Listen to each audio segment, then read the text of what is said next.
can I borrow your booth? I feel like I'm bringing a bunch of Richard Hart Maximalist shirts to give away for free.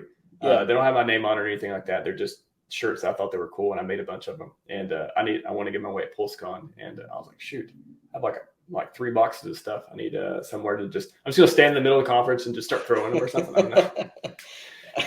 That could work. I mean, I'm sure a lot of people will like it, and then there's going to be a lot of people that hate it. So, well, we're going to have to straw man and steel man that argument. Just figure out what the best way to do it. But free stuff is free stuff, so even the haters will like it. So it's okay.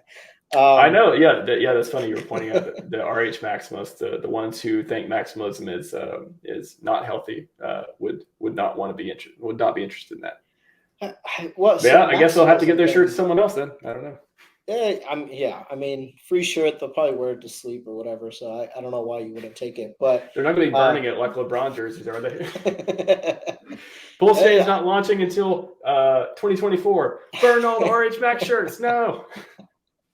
Yeah, the maxi thing. It's like, if you want to be a maxi, be a maxi. If you don't want to be a maxi, don't be a maxi. Like, choose whatever you want to participate in, but then don't get upset with how other people make their decisions, and don't get upset with how Richard makes his decisions. Right? Like, he is free and autonomous, and has the ability to do whatever he wants. And if you're gonna get upset about it, like, fine, that's your right to get upset. But like, dude, why? Right? Like, I don't know. Yeah.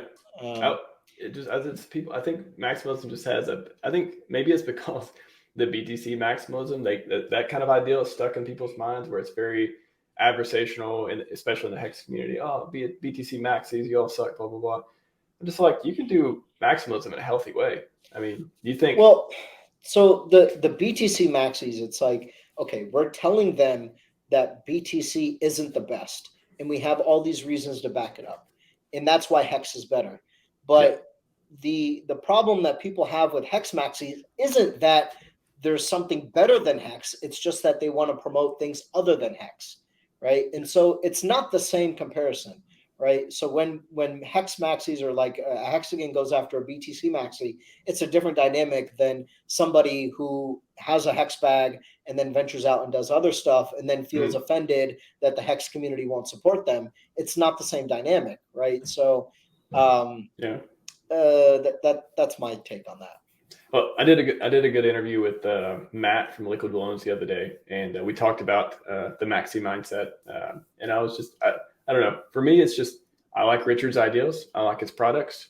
Why wouldn't I want to promote them? It's in my best interest, isn't it? Our interests are aligned. Yeah. I like his self-development stuff just as much as his products. Really, I mean, the products are good to get rich in, monetarily. And his self-development, Scivive, his ideals, the way he thinks about things, or to get rich mentally. You don't like being rich? I don't know. For me, it's a no-brainer. If I'm gonna, you got to bet on some horse. And it's is there a better person to follow in crypto than Richard in life in a lot of ways? I think it's a small group of people. Well, I see. Like, I love and respect Richard. He's done. He's given me opportunity, and I've been able to capitalize on it. And so I have infinite amount of respect for him for that. But that doesn't mean I agree with him on everything, right? And definitely. I am no one is above criticism. Right. Well, it's not that I would even criticize him. I just don't agree with everything that he has. And I wouldn't criticize him publicly, right? But like, I would just say, like, I respectfully have a disagreement with him, for example, on how healthcare should run. He's in favor of a right? Like, he's I don't want to put words into his mouth, but in general, he is okay with having a universal healthcare type of idea. Like, and could I present some ideas to him to maybe change his mind on that? Sure, I think I could. But we have a disagreement on that. I don't fight with him on those things. I don't go to Twitter and start like blasting him about it, right? Like, it's okay. Like, he has different views than I do. That's totally fine. But we agree on so much. I don't want to ever tarnish that relationship. But if he ever finds out that I disagree with him on that, if he leaves, like, okay, dude, like, that's cool, man. Whenever I see you, I'm still gonna say, now.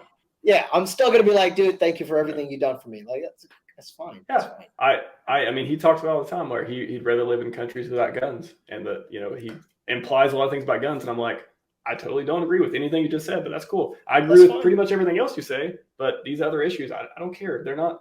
That doesn't matter. Like, I care about I agree with him on the stuff that matters. I'll say that. Yeah. To me, Yeah. it affects me, you know. That's how you make friends, right? Like I have plenty of people that I'm friends with that I disagree with on so many of those issues. Just don't talk about it. It's okay. And sometimes it's hard to not talk about those things, but like, you know, just don't talk, find other commonalities and then enjoy that person. Like I think that's something that I think in a ways the well, hexagons have brought us together in a lot of ways, right? Because 2020, you know, we were all basically locked up in our houses, so we created a community online, and we found that we liked each other for so many reasons. And now that we're being able to go back out and do whatever we want, and we have the freedom back, Yeah. it's we're as long as we behave, right? As long as we behave.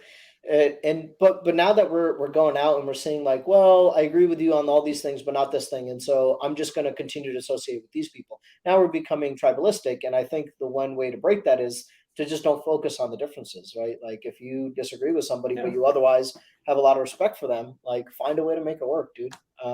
There's plenty of liberal friends that I want to choke when they say stuff sometimes, but I'm like, we have other things in common, thankfully. So you know, just don't talk about those things. Oh, exactly. God damn it. Guess who's here?